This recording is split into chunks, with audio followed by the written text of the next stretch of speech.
Hello friends, good morning. मैं मुकेश, आप सभी का हमारे यूट्यूब चैनल पे बहुत बहुत स्वागत है। दोस्तों, आज हम लोग स्टार्ट करने जा रहे हैं एनसीईआरटी का क्लास 11th एनसीईआरटी का क्लास नंबर 11th। ये ज्योग्राफी का बुक है और क्लास 11th का आज से स्टार्ट हो रहा है आपको अध्याय 1 यानी भारत की स्थिति। बहुत इंपॉर्टेंट चैप्टर है, क्योंकि जब तक आपको भारत की स्थिति के बारे में नहीं पता रहेगा तो आप आगे आपको समझ में नहीं आएगा। तो चलिए आज स्टार्ट करते हैं भारत की स्थिति चैप्टर नंबर 1। और इससे पहले अगर आप हमारे चैनल को सब्सक्राइब नहीं किए हैं तो प्लीज़ हमारे चैनल सब्सक्राइब कर ले और बेल आइकन प्रेस कर ले और अपने दोस्तों के साथ शेयर करना बिल्कुल ना भूलें। और अगर अच्छा लगे तो लाइक और कमेंट जरूर कीजिए। चलिए तो स्टार्ट करते हैं दोस्तों आज का ये चैप्टर।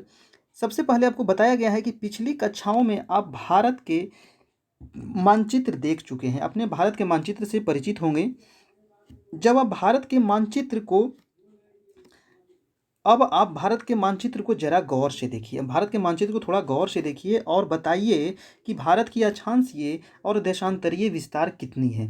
तो आपको आज बताता हूं कि भारत की जो अक्षांशीय विस्तार है और देशांतरीय विस्तार कितनी है। भारत का जो अक्षांशीय विस्तार है दोस्तों 8 डिग्री 4 मिनट से 37 डिग्री 6 मिनट उत्तरी अक्षांश। तो ये आपको याद होना चाहिए, 8 डिग्री 4 मिनट से 37 डिग्री 6 मिनट उत्तरी अक्षांश।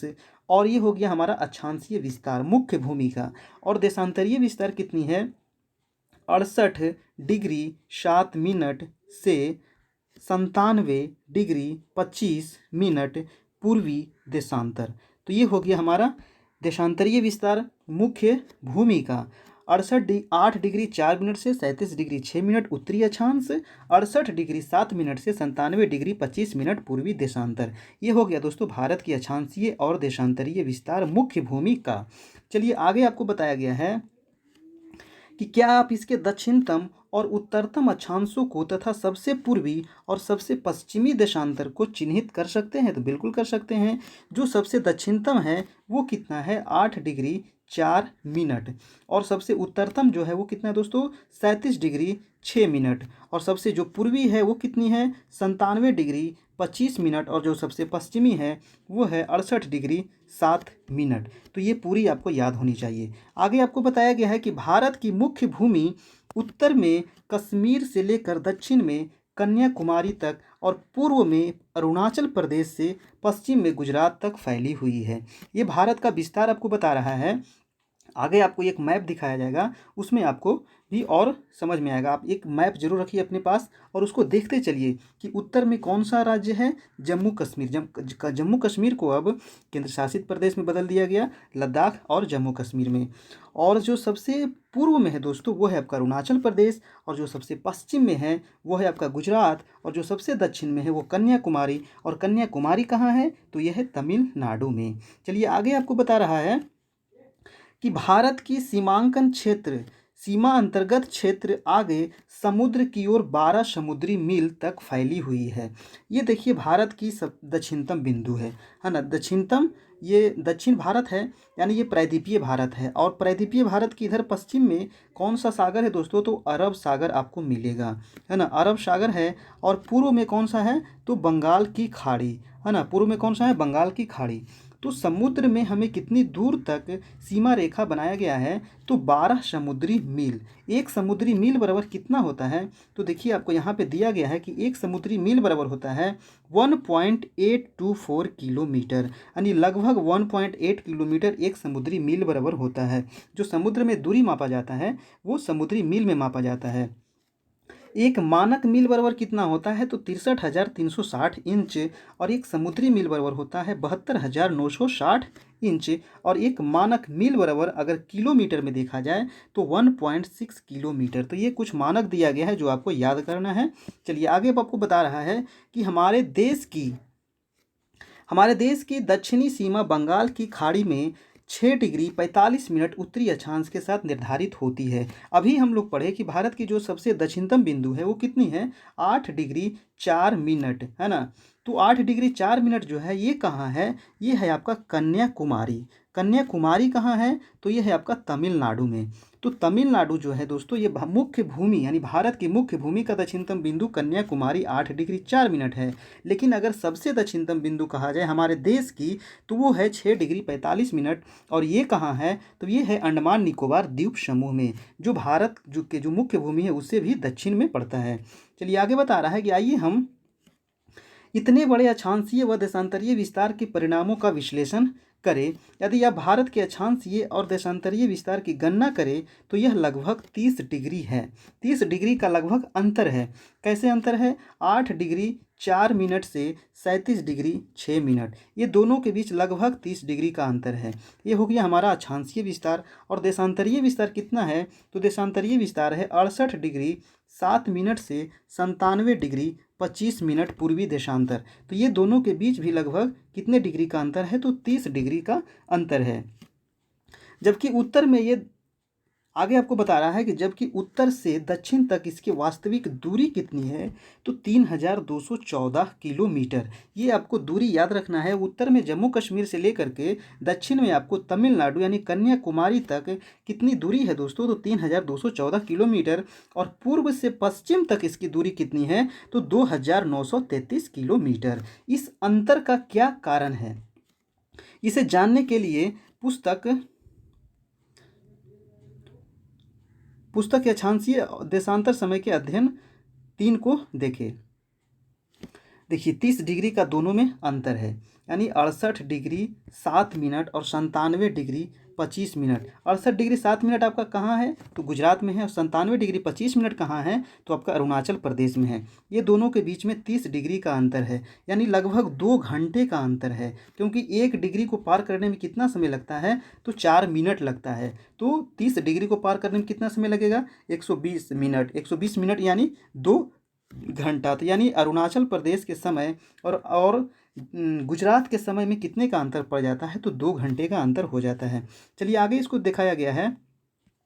बता रहा है कि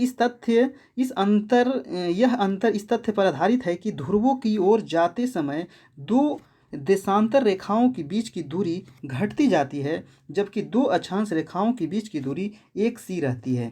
अब देखिए आपको अक्षांश और देशांतर के बारे में तो नॉलेज होगा ही, जानकारी होगा, क्योंकि ये 6 क्लास में ही पढ़ना है अक्षांश देशांतर के बारे में। अब देखिए थोड़ा सा आप अक्षांश देशांतर के बारे में आप समझ लें। ये है हमारा ग्लोब, है ना। इसको फिर से बनाता हूँ। ये है हमारा दोस्तों ग्लोब, और ये देखिए हमारा अक्षांश रेखा है। अक्षांश रेखा की संख्या कितनी है, तो जो सबसे बीच वाली रेखा है ये है आपका 0 डिग्री यानी भूमध्य रेखा।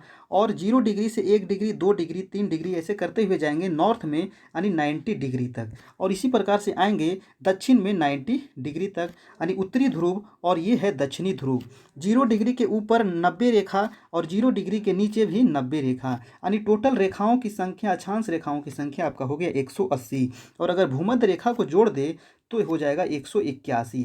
तो ये आपको याद रखना है। ये दोस्तों था हमारा अक्षांश रेखा। अब देखते हैं देशांतर रेखा के बारे में। ये था हमारा अक्षांश। तो अक्षांश की देखिए दूरी जो होती है, सभी अक्षांशों के बीच की दूरी जो होती है दोस्तों, ये क्या होती है, समान होती है। लेकिन अगर देशांतर की बात की जाए, तो देशांतर रेखा की दूरी जो होती है ध्रुवों के पास, ये नॉर्थ ये साउथ, ध्रुव के पास वो क्या होती है, सटी हुई होती है। लेकिन जैसे ही आते हैं भूमध्य रेखा के पास, तो वो उसका दूरी क्या होता है, बढ़ जाता है। तो इसका अंतर ये अलग है और ये अलग है, यानी जो देशांतर रेखा है वो ध्रुव के पास उसकी दूरी कम होती है, लेकिन भूमध्य रेखा के पास ज़्यादा होती है। वहीं अक्षांश रेखा में सभी की दूरी क्या होती है, समान होती है। तो वही आपको यहाँ बता रहा है कि दो अक्षांश रेखाओं के बीच की दूरी ज्ञात कीजिए। दो अक्षांश रेखाओं के बीच की दूरी कितनी होती है दोस्तों, तो आपको बताना है। आगे देखिए कि अक्षांश रेखाओं के मानों से ज्ञात होता है कि यदि भारत की दक्षिणी हिस्सा उष्ण कटिबंध में और उत्तरी हिस्सा उपोष्ण कटिबंध अथवा कोष्ण शीतोष्ण कटिबंध में स्थित है, यही स्थिति देश में भू आकृति, जलवायु, मिट्टी के प्रकारों तथा प्राकृतिक वनस्पति में पाई जाने वाली भारी भिन्नता के लिए उत्तरदायी है। अब देखिए यहाँ पे थोड़ी सी समझने वाली बात है। आइए देखिए मैप को देखिए, तब थोड़ा ज़्यादा समझ में आएगा। ये है भारत का मैप। भारत का ये मैप है दोस्तों, यानी भारत के बीचों बीच से जो एक रेखा गुजरी है वो कौन सी रेखा है, तो वो है आपका कर्क रेखा। कर्क रेखा है, यहाँ देखिए एक छोटा सा ग्लोब बनाते हैं, ये है हमारा 0 डिग्री और ये है दोस्तों आपका कर्क रेखा यानी 23.5 डिग्री उत्तरी अक्षांश और बीच भारत के बीचों बीच से यही रेखा गुजरी है। तो अभी आपको देखना है जो भारत स्थित है उष्णकटिबंधीय क्षेत्र किसको कहा जाता है। उष्णकटिबंधीय जो क्षेत्र होता है यानी 0 डिग्री से लेकर के 23.5 डिग्री नॉर्थ और साउथ वाले क्षेत्र को ही कहा जाता है उष्णकटिबंध। तो भारत जो है उष्णकटिबंध में भी स्थित है क्योंकि ये 23.5 डिग्री कर्क रेखा स्थित है। 23.5 डिग्री कर्क के ऊपर तो आ जाएगा उपोष्ण कटिबंध यानी वो शीतोष्ण, उसको उपोष्ण भी कहते हैं और शीतोष्ण भी कहते हैं। तो भारत इसलिए उष्ण कटिबंध में भी आता है और शीतोष्ण कटिबंध में भी आता है क्योंकि भारत के बीचों बीच से कर्क रेखा गुजरी है और कर्क रेखा के ऊपर वाला जो क्षेत्र है यानी बिहार है, यूपी है, दिल्ली है, हरियाणा है, जम्मू कश्मीर है, ये सब जो राज्य है ये आता है शीतोष्ण कटिबंध में। लेकिन शीतोष्ण कटिबंध का भारत पे असर बहुत कम पड़ता है। इसका रीज़न है ये हिमालय पर्वत। हिमालय पर्वत इतनी ऊंची होने की वजह से भारत पे इसका असर बहुत कम पड़ता है और जो कर्क रेखा के जो नीचे का क्षेत्र है ये आता है उष्ण कटिबंधीय क्षेत्र में। और उष्ण कटिबंधीय क्षेत्र में होता है कि सालों भर यहाँ गर्मी पड़ती है, सालों भर यहाँ ज़्यादा वर्षा होती है ना। तो इसके बारे में थोड़ा सा बताया गया है। चलिए अब यहाँ बता रहा है, आइए अब देखते हैं कि अब हम देशांतरीय विस्तार और भारत के लोगों पर इसके प्रभाव का अध्ययन करें कि आखिर इस पे जो अंतर है, जो दूरी का अंतर है, इससे भारत के लोगों पर क्या प्रभाव पड़ेगा। देशांतर रेखाओं के मानों से स्पष्ट होता है कि इसमें लगभग 30 डिग्री का अंतर, अभी आपको बताए थे कि देशांतरीय और अक्षांशीय दोनों में लगभग कितने डिग्री का अंतर है, 30 डिग्री का अंतर है। ये हमेशा आपको एग्जाम में पूछा जाता है, जो हमारे देश के सबसे पूर्वी और सबसे पश्चिमी भागों के समय में लगभग 2 घंटे का अंतर पैदा करता है। आपको बताए थे कि 30 डिग्री का अंतर होने की वजह से 2 घंटे का अंतर हो जाता है। क्यों? क्योंकि 1 डिग्री को पार करने में कितना समय लगता है दोस्तों, तो 4 मिनट लगता है। तो 30 डिग्री पार करने में कितना लगेगा, 120 मिनट यानी 2 घंटा, है ना। चलिए तो आप भारतीय, आगे आपको बता रहा है, आप भारतीय मानक समय से पहले ही परिचित होंगे। भारत का जो मानक समय रेखा है वो कितना है, तो आपको पता होगा कि जो भारत का मानक समय रेखा है, ये देखिए भारत का थोड़ा सा मानचित्र है, ये देखिए भारत का मानक समय रेखा यहाँ से गुजरी है और ये है आपका इलाहाबाद, इलाहाबाद के नैनी से गुजरी है भारत का मानक समय रेखा। और ये कितना डिग्री है, तो 82.5 डिग्री पूर्वी देशांतर ये रेखा है। और ये कितने राज्यों से होकर गुजरी है, तो ये 5 राज्यों से होकर गुजरी है। वो 5 राज्य कौन कौन है, यूपी, याद कर ले वो 5 राज्य कौन कौन है दोस्तों, तो यूपी है ना, यूपी, एमपी, एमपी के बाद आपका छत्तीसगढ़, छत्तीस के बाद उड़ीसा और उड़ीसा के बाद आपका आंध्र प्रदेश। तो ये 5 राज्यों से होकर के गुजरती है भारत का मानक समय रेखा और ये है 82.5 डिग्री पूर्वी देशांतर जो इलाहाबाद के नैनी से गुजरी है। तो इसी के बारे में बता रहा है कि आप भारतीय मानक समय से पहले से ही परिचित होंगे। मानक याम्योत्तर का क्या उपयोग है, इसका उपयोग यही है कि भारत में यानी हर एक देश में एक मानक समय रेखा होता है और उससे यही निर्धारित किया जाता है कि उस देश का समय का निर्धारण उससे किया जाता है मानक समय रेखा से। जब उत्तर पूर्वी राज्यों जैसलमेर की तुलना में सूर्य 2 घंटे पहले उदय होता है। पूर्व में डिब्रूगढ़, इम्फाल तथा देश के अन्य भागों में स्थिति जैसलमेर, भोपाल अथवा चेन्नई में घड़ियां एक जैसी समय दिखाई देती है। यानी मानक समय रेखा का यही काम है कि पूरे भारत में एक समय निर्धारित हो। जो समय आपको इलाहाबाद के नैनी में निर्धारित है वही समय आपको अरुणाचल प्रदेश में होगा और वही समय आपको गुजरात में होगा, वही जम्मू कश्मीर में होगा, वही तमिलनाडु में होगा। यानी पूरे भारत में समय क्या होगा, एक होगा। इसलिए ये मानक समय रेखा निर्धारित किया जाता है। चलिए आगे बता रहा है, क्यों ऐसा होता है कि क्यों ऐसा होता है, भारत के कुछ स्थानों के नाम लिखिए जिनमें से मानक याम्योत्तर गुजरती है। तभी आपको बताए कि 5 राज्यों से होकर गुजरती है। वो राज्य कौन कौन है, तो यूपी है, छत्तीसगढ़ है और आपका उड़ीसा है और आपका आंध्र प्रदेश है। तो ये 5 राज्यों को याद रखिएगा। चलिए आगे आपको बता रहा है, विश्व के देशों में आपसी समझ के लिए मानक याम्योत्तर को 23.5 डिग्री देशांतर के गुणांक पर चुना जाता है। तो ये आपको एक मेन पॉइंट है, इसको आपको याद रखना है कि 7 डिग्री 30 मिनट देशांतर के गुणांक पे कोई भी मानक समय रेखा को चुना जाता है। यही कारण है कि 82.5 डिग्री जो है, 82 डिग्री 30 मिनट पूर्वी याम्योत्तर भारत का मानक याम्योत्तर चुना गया है ना। भारतीय मानक समय ग्रीनविच से कितना आगे है, तो 5.5 घंटा आगे है। तो देखिए भारत का जो मानक समय है ये ग्रीनविच से 5.5 घंटा आगे कैसे है, इस बात को बहुत सारे बच्चों को नहीं पता है। तो देखिए आज समझ लें, ये है हमारा ग्लोब, ये हमारा ग्लोब है, और ग्लोब के ऊपर ये मैंने खींच दिया 0 डिग्री यानी भूमध्य रेखा। ये आपका हो गया भारत। ये क्या है दोस्तों, भारत के बीचों बीच से गुजरी है 23.5 डिग्री।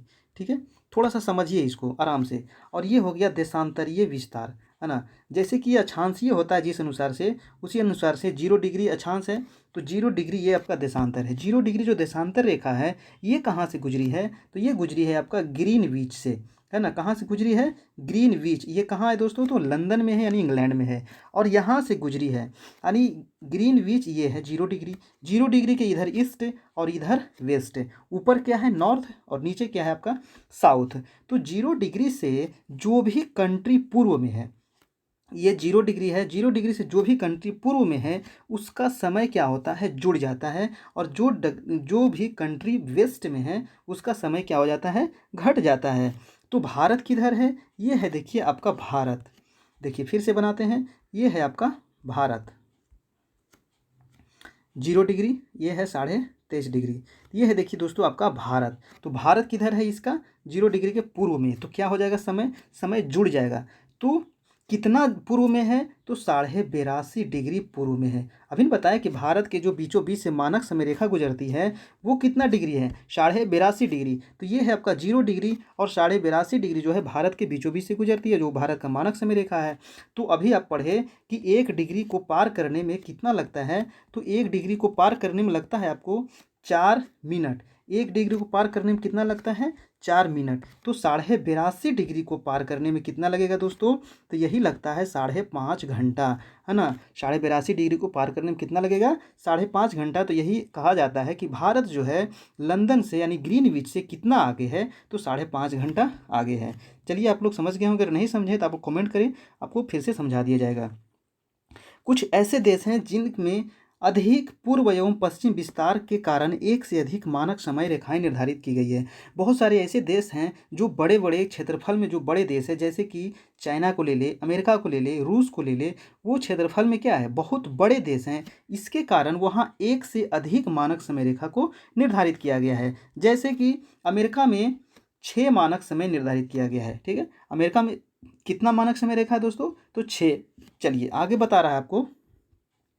देखिए अब ये मैप को देखिए, यानी मानचित्र को देखिए, भारत के मानचित्र जो आप समझे इस पर आप थोड़ा सा देख लें। ये भारत का सबसे दक्षिणतम बिंदु, ये भारत का सबसे उत्तरी बिंदु। सबसे दक्षिणतम बिंदु ये तमिलनाडु, और सबसे उत्तर में है जम्मू कश्मीर। सबसे पूर्व में आपका अरुणाचल प्रदेश, सबसे पश्चिम में आपका गुजरात। ये कितना है, तो 8 डिग्री 4 मिनट। और सबसे उत्तर में कितना है दोस्तों, तो 37 डिग्री 6 मिनट। सबसे पश्चिम में कितनी है, तो 68 डिग्री 7 मिनट। और सबसे पूर्व में कितना है, तो 97 डिग्री 25 मिनट।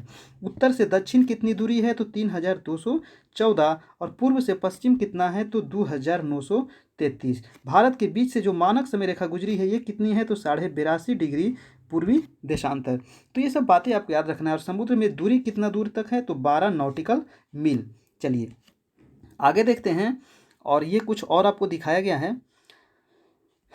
आगे आइए कि भारत का क्षेत्रफल आपको बताना है कि भारत का क्षेत्रफल कितना है। तो भारत का जो क्षेत्रफल है दोस्तों वो 32.8 लाख वर्ग किलोमीटर। देखिए आपको पूरा याद होना जरूरी है, ये तो शॉर्ट में आपको दिया गया है 32.8 लाख वर्ग किलोमीटर, लेकिन भारत का पूरी क्षेत्रफल कितनी है, तो 32,87,263 वर्ग किलोमीटर। तो ये पूरा आपको क्षेत्रफल याद होना चाहिए, क्योंकि एग्जाम में आपको पूरा देता है, तो आप पूरा याद रखें। जो विश्व के स्थलीय क्षेत्रफल का कितना है, तो 2.4%। विश्व का जो क्षेत्रफल है उसका कितना है भारत, तो मात्र 2.4% यहाँ क्षेत्रफल है। लेकिन जनसंख्या यहाँ कितनी निवास करती है, तो 17.5% जनसंख्या निवास करती है विश्व की। और मात्र क्षेत्रफल कितना है, तो मात्र 2.4%। तो ये देखिए, इसी वजह से तो भारत में घनी जनसंख्या है। क्या आपको 9वीं कक्षा की पुस्तकों में पढ़े हुए भारत के बड़े देश का नाम याद है? हाँ, बिल्कुल याद है। जो भारत के बड़े-बड़े देश यानी क्षेत्रफल में सबसे बड़े कौन हैं? तो सबसे पहला जो स्थान है वो है आपका रूस, है ना? दूसरा कौन-सा है दोस्तों? तो वो है आपका कनाडा। तीसरा कौन-सा है? तो है आपका चीन। चौथा कौन-सा है? तो वो है आपका यूएसए। पाँचवां कौन-सा है? तो वो है आपका ब्राज़ील। पाँचवां है ब्राज़ील और छठा है आपका ऑस्ट्रेलिया। छठा कौन-सा है क्षेत्रफल में? ऑस्ट्रेलिया। और सातवां कौन-सा है हमारा देश? ये भारत। ठीक है, तो ये भारत को याद रखें, सातों देश को आप याद रखें क्रम से, बड़े से लेकर के छोटे तक। आगे आपको दिखा रहा है कि भारत का आकार के बारे में बता रहा है कि भारत की आकृति के, भारत के आकार ने इसे विशिष्ट भौतिक विविधता प्रदान की है। उत्तर में ऊंचे पर्वत, उत्तर में क्या है भारत के? हिमालय महान पर्वत है, दुनिया की सबसे ऊंची चोटी हिमालय पर्वत ही है। गंगा नदी, ब्रह्मपुत्र नदी, महानदी, कृष्णा, गोदावरी, कावेरी जैसी बड़ी नदियां हैं, है ना? उत्तर पूर्व तथा दक्षिण में वनाच्छादित पहाड़ियाँ, दक्षिण में जो दक्षिणी भारत है वो क्या है? पहाड़ी इलाका है, पठारी इलाका है। और वो क्या है? वन से घिरे हुए हैं। क्यों? क्योंकि वहाँ सालों भर ज़्यादा वर्षा होने की वजह से वहाँ घने घने वन हैं। जबकि मरुस्थल में रेत के विस्तृत फैलाव है। और राजस्थान आप चले जाइए तो आपको मरुस्थल ही मरुस्थल नजर आएगा, थार का मरुस्थल। उत्तर में हिमालय पर्वत, उत्तर पश्चिम में हिंदू कश व सुलेमान श्रेणियों, उत्तर पूर्व में पूर्वांचल पहाड़ियाँ तथा दक्षिण में विशाल हिंद महासागर सीमांकित एक भौगोलिक इकाई है। ये देखिए भारत के बारे में आपको बता रहा है कि उत्तर में तो सबसे पहले आप हिमालय देख लिए। भारत में गंगा नदी, बड़ी बड़ी नदियाँ कौन कौन सी है? ब्रह्मपुत्र नदी, महानदी, कृष्णा नदी, गोदावरी नदी, है ना, कावेरी नदी से जैसे ये नदी क्या है? बहुत बड़ी बड़ी नदियां हैं। और उत्तर पूर्व और दक्षिण भारत में क्या है? बहुत वन, घने घने वन पाए जाते हैं। जबकि मरुस्थल भी भारत में पाए जाते हैं। उत्तर में हिमालय विशाल पर्वत है। उत्तर पश्चिम में कौन सा पर्वत है? तो हिंदू कुश पर्वत है। सुलेमान की श्रेणियां हैं। उत्तर पूर्व में कौन सा है दोस्तों? तो पूर्वांचल की पहाड़ियां हैं। मतलब जो नॉर्थ ईस्ट का जो क्षेत्र है, यानी जो सेवन सिस्टर के अंतर्गत आता है, वहाँ पूर्वांचल पहाड़ियां हैं। दक्षिण में आपका हिंद महासागर यानी विशाल हिंद महासागर है, जो भारत देश के नाम पे रखा गया है। आगे आपको बता रहा है कि जिसे भारतीय उपमहाद्वीप कहा जाता है ना? इसमें पाकिस्तान, भारतीय उपमहाद्वीप के अंतर्गत कौन कौन देश आता है ये आपको याद होना चाहिए, क्योंकि एग्जाम में पूछा जाता है। तो इसके अंतर्गत आता है पाकिस्तान, नेपाल, भूटान, बांग्लादेश और भारत। कौन कौन हो गया? पाकिस्तान, नेपाल, भूटान, बांग्लादेश, भारत। ये है दोस्तों भारतीय उपमहाद्वीप के अंतर्गत, यानी भारत के ये क्या है? सब पड़ोसी देश हैं। भूतकाल में हिमालय अपनी अन्य श्रेणियों के साथ एक मजबूत भौतिक अवरोधक की भूमिका निभा रहा है। उत्तर में जो हिमालय पर्वत है वो क्या है? एक बहुत बड़े हमको हमें क्या कर रहा है? एक रक्षा प्रदान कर रहा है, सुरक्षा प्रदान कर रहा है। खैबर दर्रा, बोलन, सीप किला, नाथुला, है ना, बोमडिला जैसे कुछ पहाड़ी दर्रों को छोड़कर इसे पार करना मुश्किल था। जो हिमालय पर्वत में ये सब कुछ दर्रे हैं, दर्रे मतलब क्या होता है? रास्ता है ना? और जैसे कौन कौन दर्रा है? तो खैबर दर्रा, बोलन दर्रा, सीप किला, नाथुला, जलेपला, बोमडिला और भी बहुत सारे दर्रे हैं। ये है रास्ता, यानी भारत से दूसरे देशों में जाने के लिए ये हिमालय में रास्ता बना हुआ है। ठीक है, ये दर्रा है। दर्रा क्या होता है? यानी दो पहाड़ है, ये पहाड़ है और ये पहाड़, ये दोनों के बीच के रास्ता को ही क्या कहते हैं दोस्तों? दर्रा कहा जाता है। हिमालय पर्वत ने भारतीय उपमहाद्वीप को एक अद्वितीय क्षेत्रीय पहचान स्थापित करने की सहायता की है। आगे आपको बता रहा है कि भारत के भौगोलिक भौतिक मानचित्र का हवाला देते हुए अब आप उन भौतिक विविधताओं का वर्णन कर सकते हैं जो कश्मीर से कन्याकुमारी और राजस्थान में जैसलमेर से मणिपुर में इम्फाल तक यात्रा करते समय आपको मार्ग में आएंगे। अगर आप कभी यात्रा करते हैं, यात्रा पे निकलते हैं, तो आप कश्मीर से अगर कन्याकुमारी की ओर जाते हैं, यानी उत्तर से दक्षिण की ओर जाते हैं, तो आपको बहुत सारी चीज़ों को देखने को मिलेगा, है ना? राजस्थान के जैसलमेर से अगर आप मणिपुर जाते हैं, यानी पश्चिम से आप पूर्व की ओर जाते हैं, तो आपको बहुत से मार्ग में देखने को मिलेगा बहुत ही सुंदर सुंदर दृश्य। भारत का प्रायद्वीप भाग हिंद महासागर की ओर क्या है? उभरा हुआ है। भारत का जो प्रायद्वीपीय भाग है, प्रायद्वीप किसे कहते हैं दोस्तों? तो प्रायद्वीप आपको पता होना चाहिए। ये देखिए भारत का दक्षिणी भाग है, दक्षिणी भारत है। तो जो प्रायद्वीपीय जो होता है, प्रायद्वीप का मतलब होता है तीन ओर से जल से घिरे हुए क्षेत्र को प्रायद्वीप कहते हैं। तो इधर जल है, इधर जल है और इधर जल है, यानी इधर बंगाल की खाड़ी हो गया, ये अरब सागर हो गया और नीचे हिंद महासागर। तो ये तीनों क्षेत्र से घिरे हुए क्षेत्र को ही कहा जाता है प्रायद्वीप। तो भारत का प्रायद्वीप जो है ये हिंद महासागर की ओर उभरा हुआ है, यानी नीचे की ओर उभरा हुआ है। भारत की जो संपूर्ण तट रेखा है उसकी लंबाई कितनी है, तो 7,517। ये आपको याद रखना है। भारत की देखिए ये समुद्र तट है, यानी यहाँ गुजरात से लेकर के यहाँ पश्चिम बंगाल तक, ये गुजरात है, महाराष्ट्र है, कर्नाटक है, गोवा है, केरल है, तमिलनाडु, आंध्र प्रदेश, उड़ीसा, पश्चिम बंगाल, इतने राज्यों से भारत का समुद्र तट सटा हुआ है। और ये कितनी दूरी है, तो ये दूरी है आपका 7517, कहीं कहीं आपको 16 भी मिलेगा, 7517 टोटल एग्जैक्ट है, इतना किलोमीटर आपको विस्तृत है। अतः एक देश के रूप में भारत भौतिक दृष्टि से विविधतापूर्ण विभाग है, जिसमें यहाँ विभिन्न प्रकार के संसाधन पाए जाते हैं। चलिए आगे बता रहा है, भारत एवं उसके पड़ोसी। अब देखिए कि भारत जो देश है उसके कौन कौन से पड़ोसी देश हैं। भारत की स्थिति मानचित्र की जांच करें। अब मानचित्र भी देखिएगा तो आपको पता चल जाएगा कि भारत के कौन कौन से पड़ोसी देश हैं। आप देखेंगे कि भारत एशिया महाद्वीप के दक्षिण मध्य भाग में स्थित है। भारत कहाँ स्थित है एशिया में, तो भारत एशिया के दक्षिण मध्य में स्थित है, क्योंकि भारत के नीचे भी तो देश है, जैसे कि श्रीलंका है, मालदीव है ना। तो भारत जो दक्षिण मध्य में स्थित है, बंगाल की खाड़ी और अरब सागर के रूप में विस्तृत इसकी दोनों भुजाएं हिंद महासागर के साथ सीमा बनाती है। प्रायद्वीपीय भारत की इस सामुद्रिक स्थिति की वजह से ही भारत समुद्री वायुमार्गों द्वारा अपने पड़ोसी क्षेत्रों से जुड़ा हुआ है। भारत क्या है, अपने जो वायु मार्ग के माध्यम से दूसरे देशों से क्या हुआ है, जुड़ा हुआ है। ये तो सभी देश आपस में एक दूसरे से जुड़े हुए हैं। मानचित्र देखते हुए भारत के पड़ोसी देशों की एक सूची बनाए। श्रीलंका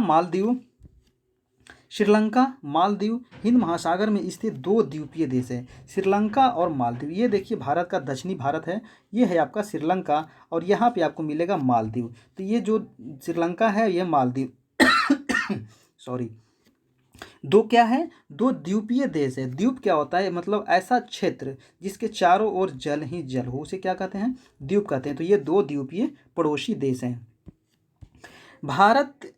श्रीलंका भारत से मन्नार की खाड़ी से अलग होता है और पाक जल संधि द्वारा अलग होता है। भारत और श्रीलंका के बीच में क्या है, पाक जल संधि, ये आपको याद रखना है। और मन्नार की खाड़ी भी यहीं पे है। तो कितना बार एग्जाम में पूछा गया है कि मन्नार की खाड़ी कहाँ स्थित है, तो भारत और श्रीलंका के बीच स्थित है।